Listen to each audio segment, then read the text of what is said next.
Alhamdulillah,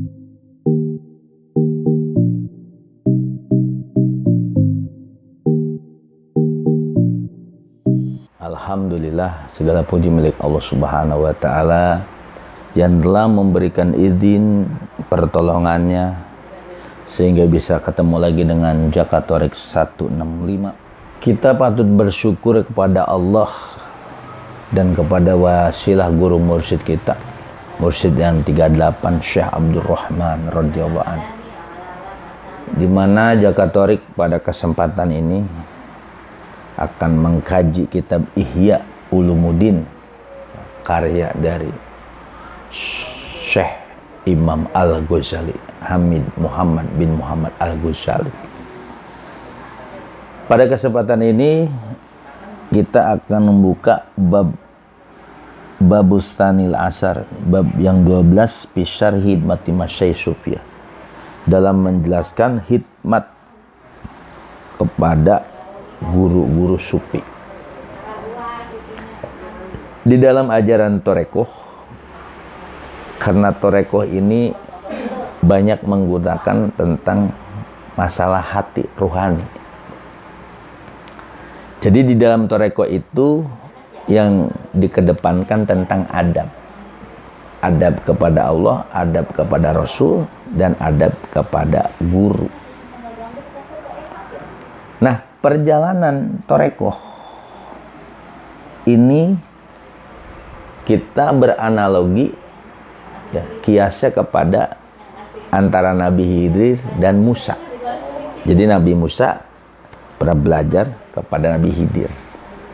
Nah, Imam Ghazali mencatat dalam kitabnya halaman 103 bahwa sesuatu yang membuat pusing si murid dari ucapan gurunya itu dianalogikan untuk melihat kisah Nabi Khidir dan Musa. Jadi semua penjelasan itu ketika si murid tidak paham, itu penjelasan dan pembuktian ada di guru tentang kebenaran ajaran itu. Makanya dalam kitab Ihya Ulumuddin ini itu membahas tentang bagaimana si murid, ya, untuk minta ke Allah, apakah dia bisa? Makanya dia harus berwasilah dulu dengan guru mursyidnya. Nah, ini penguatan daripada bahwa kita minta langsung ke Allah tuh nggak bisa, yang sudah punya guru mursyid. Nah, Imam Ghazali dalam halaman 103, ini, bab 12, Pisari Hidmati Masyayikh Sufiyah, itu dikatakan wa taslimul murid lahu taslimun lillahi wa rasulihi.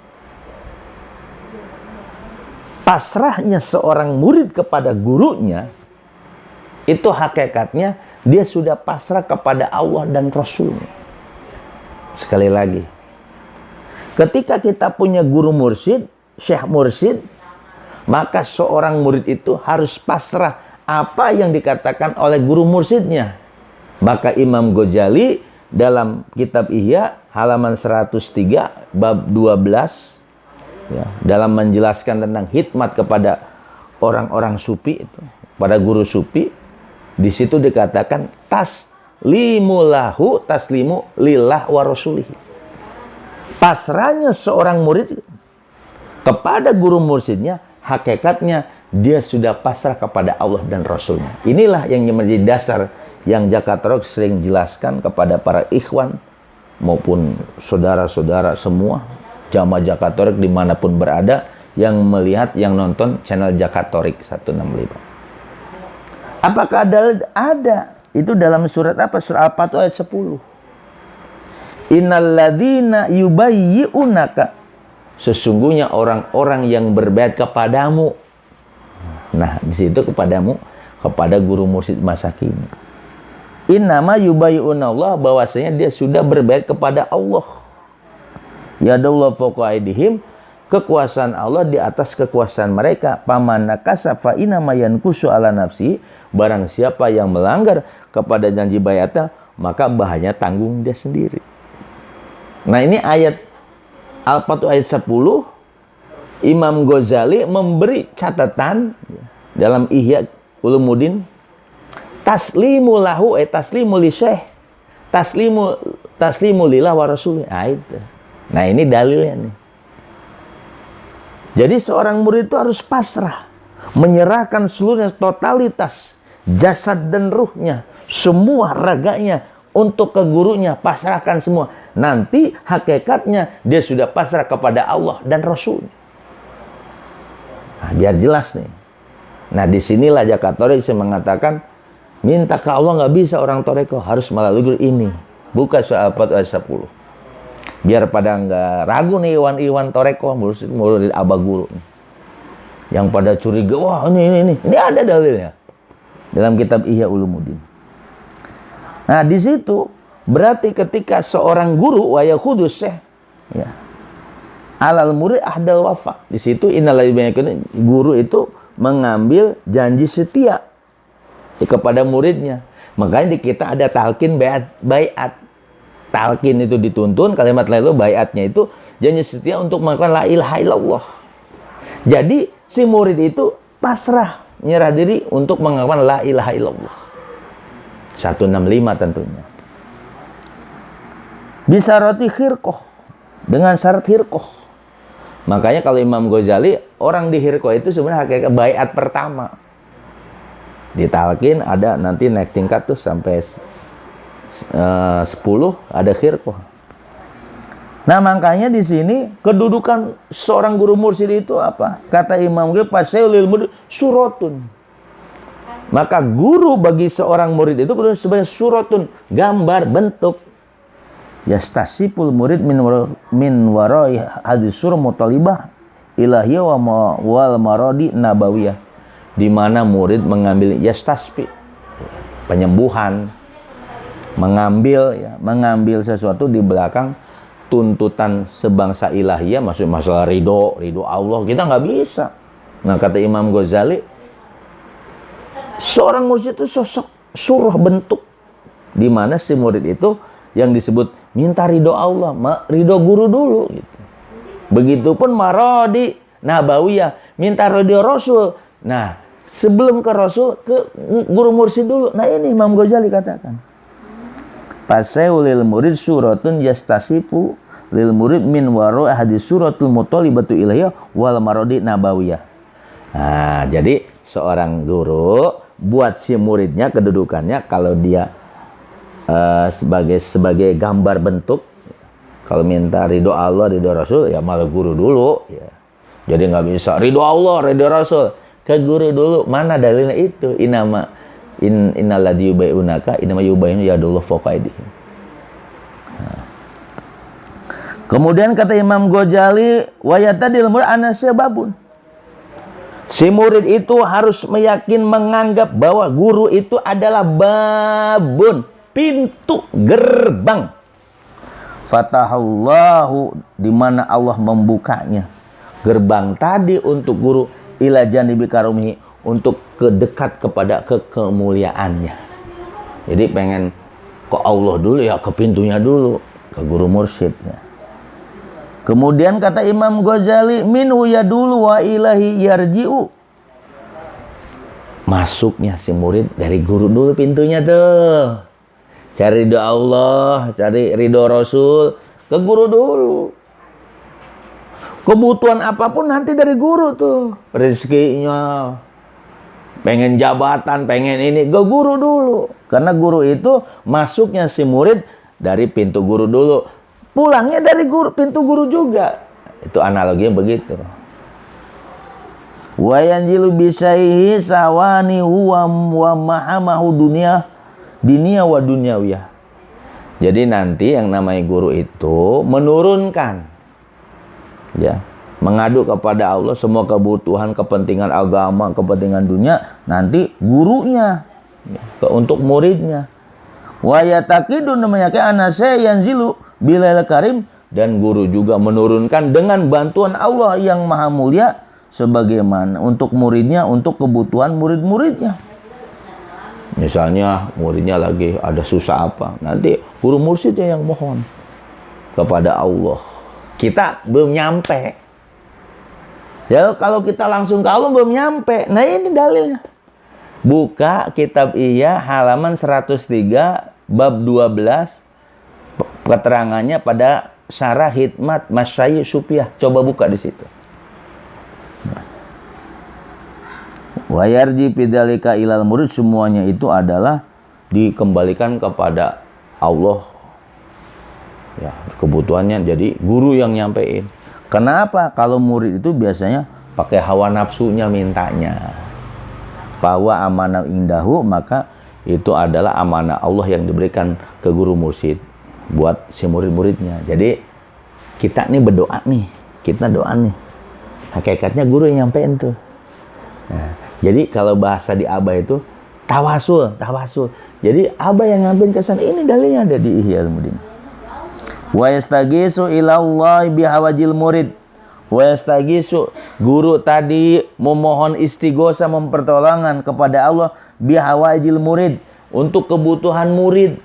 Murid butuhnya apa, dunianya apa, nanti guru tuh yang nyampein ke Allah. Kama yastajibu hawa nafsi, sebagaimana si guru tadi pun permohonan sama untuk minta bantuan ke Allah, kebutuhan dirinya dan kepentingan agamanya dan dunianya. Nah sekarang dalilnya nih ya, bahwa kita tuh nggak patut, nggak bisa langsung ke Allah. Ini dalilnya nih. Itu dalam surat Asy-Syura ayat 51. Allah Ta'ala berfirman, wa makana li basyarin, dan tidak patut, tidak pantas bagi manusia ayu kalimahullahu, langsung ngomong ke Allah. Nah ini ila, kecuali wahyan, melalui media wahyu, au min waru hijab, atau di belakang hijab, au yursilu rasulan, atau nanti diutuskan seorang utusan. Surat Asy-Syura itu nanti buka ayat 51. Maka penjelasan Imam Ghazali, fa irsalu rasul yuhtasu bil anbiya wal wahyi kadzalik, bahwa diutusnya seorang rasul dikhususkan untuk para nabi dan diberikan wahyu. Dan demikian juga wa kalamin waro hijab bi ilham. Jadi yang dimaksud kalam waro hijab itu dengan ilham. Ilham itu melalui ilham dah, mimpi gitu. Pengetahuan yang ada di hati, wal hawatik, bisikan, wal manam, wa ghairudin, selain itu semua lisyuyu warasina filmi, itu semua buat guru-guru mursyid. Jadi di sini jelas nih hadis ayat Quran. Wa makana li basharin, tidak patut bagi seorang manusia ayo kalimah langsung ke Allah. Nih dalilnya ada. Ya. Tidak bisa langsung ngomong ke Allah gitu. Illa, kecuali wahyan, harus pakai wahyu. Makanya Nabi dapat wahyu melalui media Jibril. Dan Rasulullah pernah minta langsung ke Allah, diomelin. Harus medianya atau hasilnya kepada Jibril dulu. Nah, kalau kata-kata min waru hijab, nah itu buat para guru mursyid. Nah, di sini dalilnya kalau kita tuh minta melalui guru mursyid dulu, min waru hijab, nggak bisa langsung ke Allah.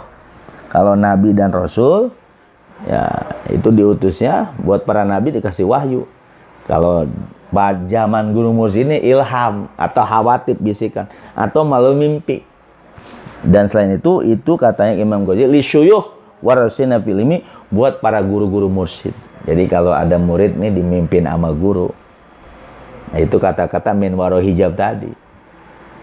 Jadi kita nggak bisa langsung ke Allah. Jadi melalui wasilah guru, jelas dah, mudah-mudahan nih ya.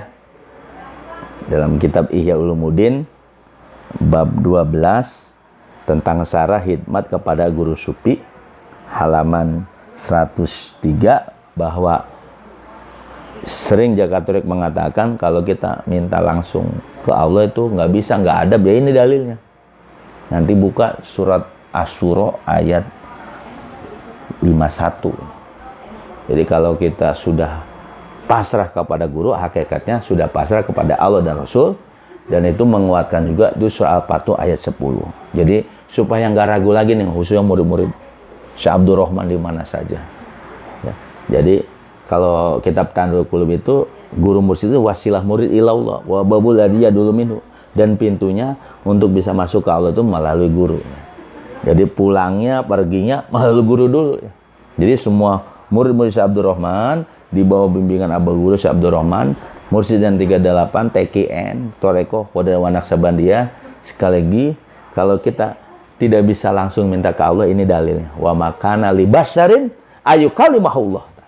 Tidak patut, tidak pantas seorang manusia langsung ngomong ke Allah. Saya tegaskan lagi nih. Illa wahyan, kecuali wahyu, melalui wahyu, awaro hijab, di belakang hijab, aw yursil rasulan. Ya, yursil rasulan sama waro hijab itu buat para guru-guru mursyid. Maka diutus para utusan itu. Sekali lagi, zaman modern ada ilmu begitu.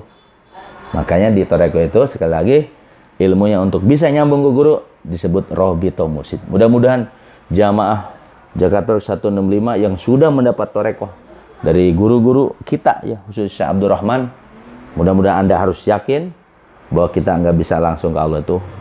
Nggak usah diragukan lagi. Nih, kitab Ihya Ulumuddin. Mudah-mudahan ini untuk menguatkan saja, bukan untuk bangga-banggaan. Mudah-mudahan murid-murid Syekh Abdurrahman yakin sama guru, bahwa guru yang memberikan wasilah kita kepada Allah Subhanahu wa Ta'ala tidak bisa langsung.